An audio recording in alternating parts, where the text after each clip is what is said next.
Shalom, queridos, louvado seja Deus.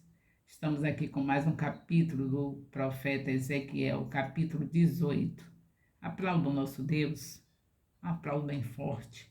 Só Ele pode fazer isso, nos fazer um discipulado de excelência com a sua palavra.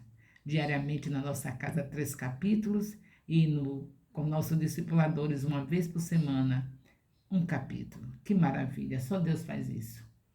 Então vamos ver aqui, Ezequiel 18 começa com um provérbio que era popular entre os exilados, que estavam na Babilônia. Os pais comem uvas verdes e os dentes dos filhos se embotam. Os pais comem uvas verdes e os dentes dos filhos se embotam?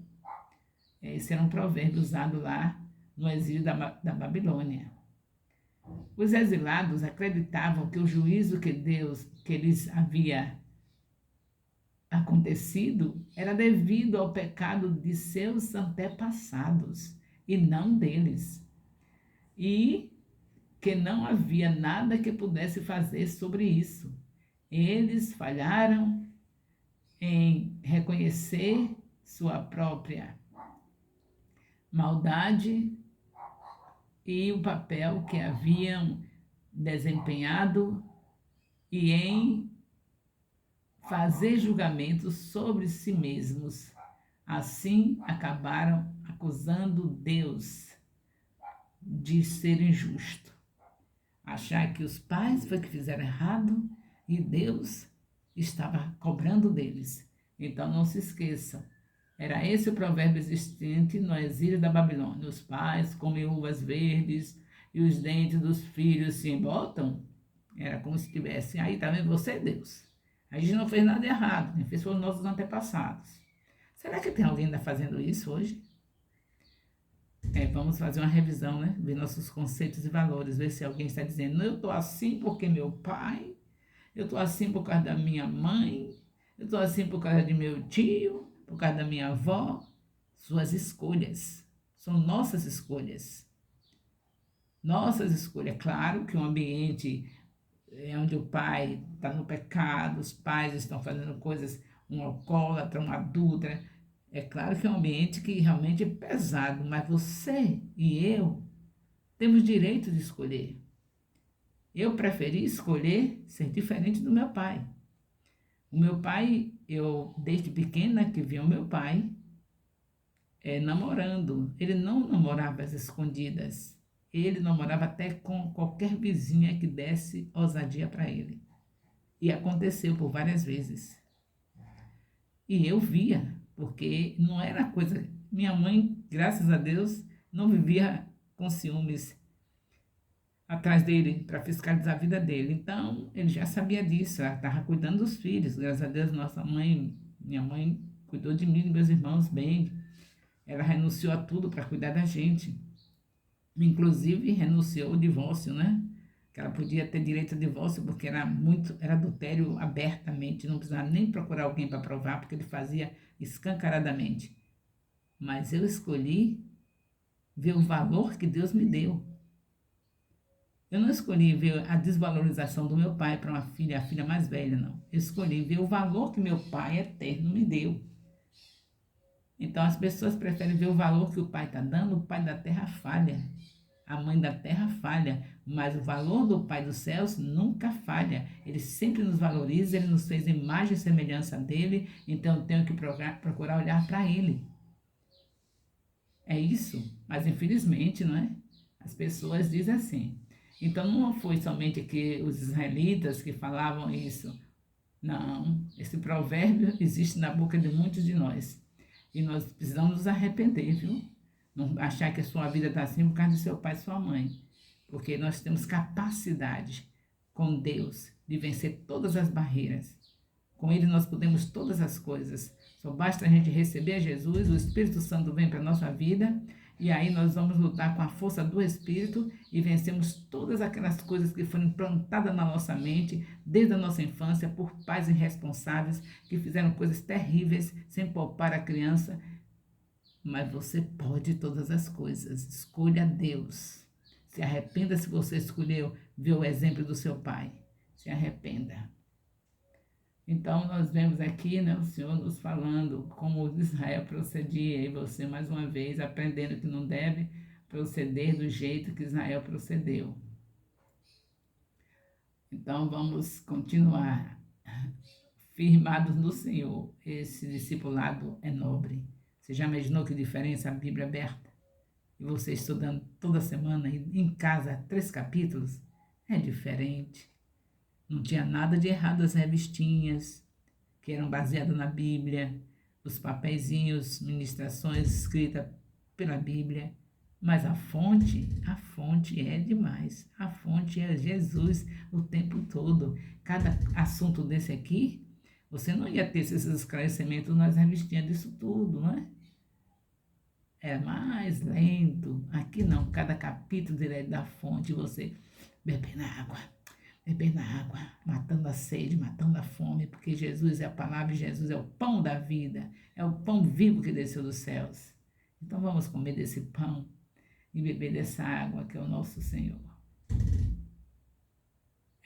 A gente vai parar de acusar Deus, né? Não foi papai nem mamãe, não. É a gente que escolheu. Esse conceito errôneo originou-se da mal interpretação de passagens bíblicas, tais como Êxodo 20, versículo 5, Êxodo 34, versículo 7, Deuteronômio 5, versículo de 9 a 10, que falam que Deus castiga a iniquidade de uma geração até a 3ª e 4ª geração de seus descendentes.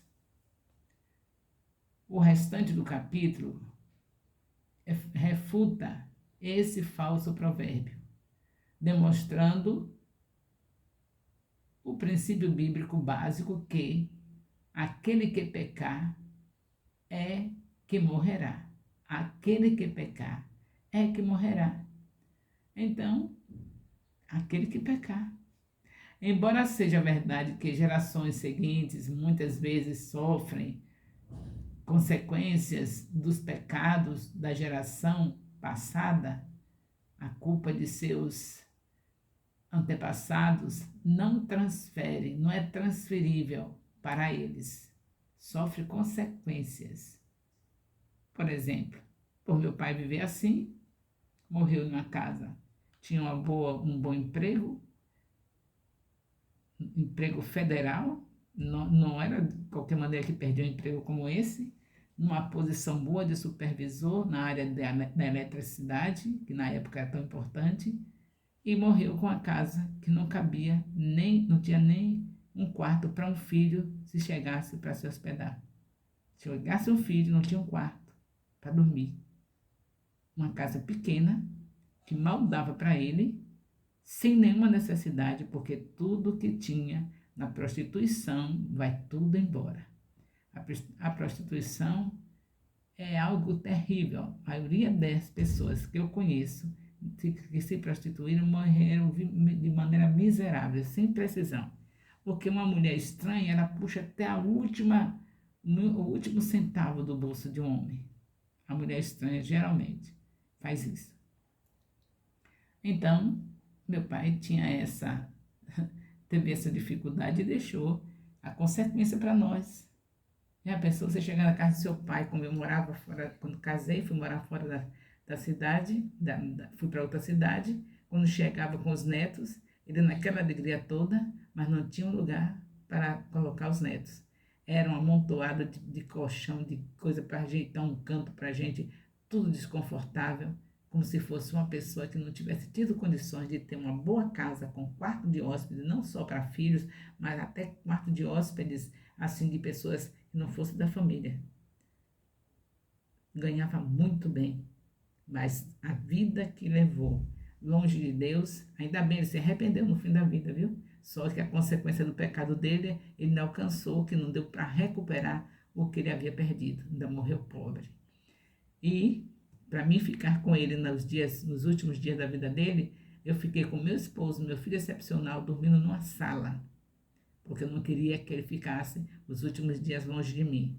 Sendo a filha mais velha, aquele muito amor, apesar de tudo isso, fazia. A pessoa, quando está no pecado, está cego. Ele não via que estava fazendo a filha sofrer, desvalorizando a filha, estava cego. Hoje eu entendo. Hoje eu entendo. Se você não está entendendo o que significa a situação do papai e da mamãe e os antepassados que fizeram coisas terríveis, quando você passar, Deus lhe lembrar de algumas coisas que você fez que você não entendia, que você estava cego e não sabia, você vai entender o que aconteceu com seus pais. Com os antepassados, seja lá quem for. A pessoa fica ceguinho.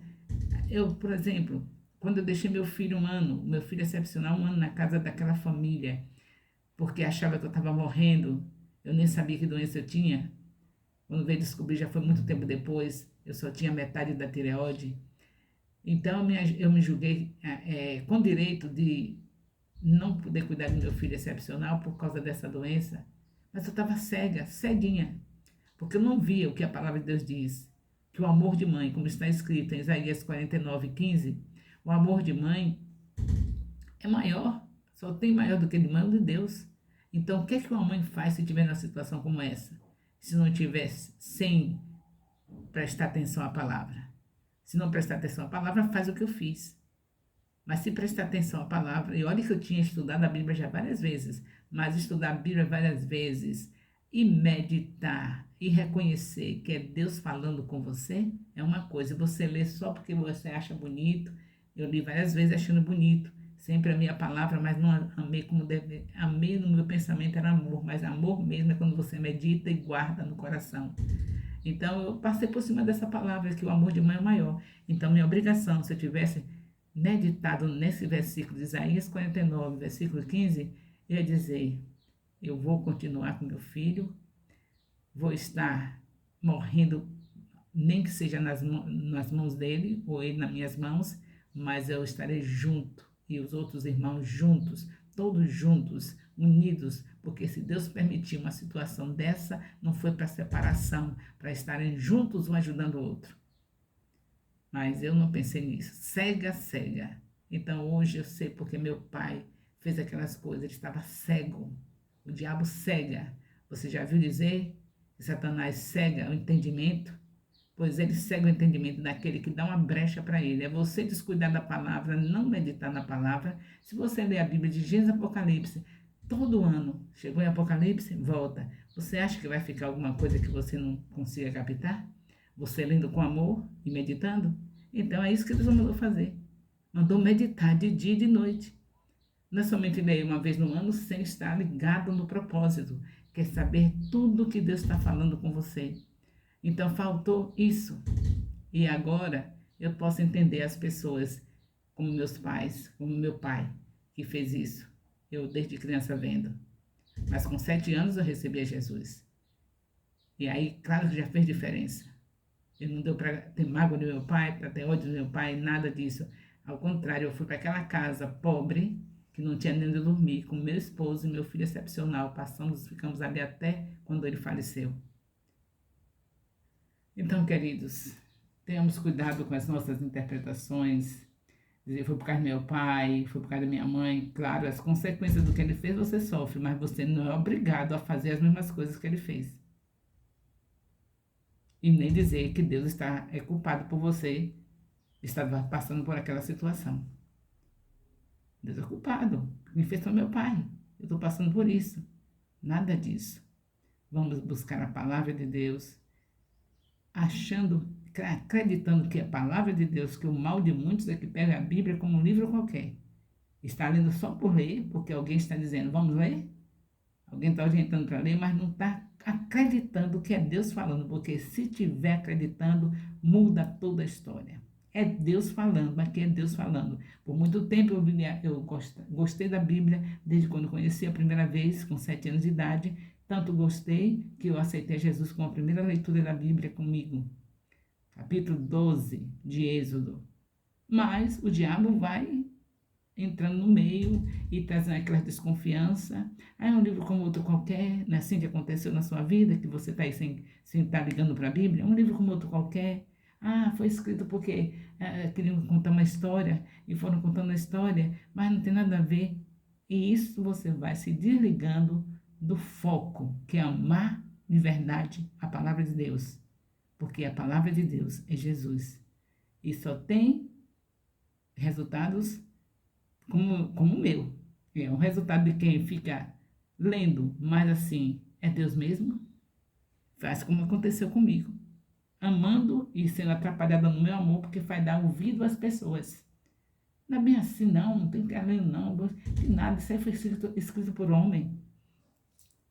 O amor, a palavra, eu sei que Deus me entregou esse amor, mas havia esses pensamentos de interferência, porque se não houvesse, eu não ia fazer o que fiz com meu filho.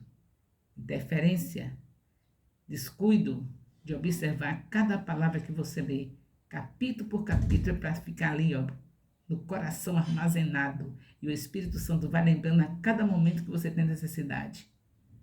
Então, em nome de Jesus Cristo, vamos prosseguir confiando no Senhor, porque somente Ele é Deus. Louvado seja o nosso Deus. O amor de Deus, nosso Pai, a graça salvadora do nosso Senhor Jesus Cristo, a comunhão do Espírito Santo, seja com todos os discipuladores e discípulos do Ministério Apostólico Internacional, Filhos de Jerusalém, desde agora e para sempre. Amém.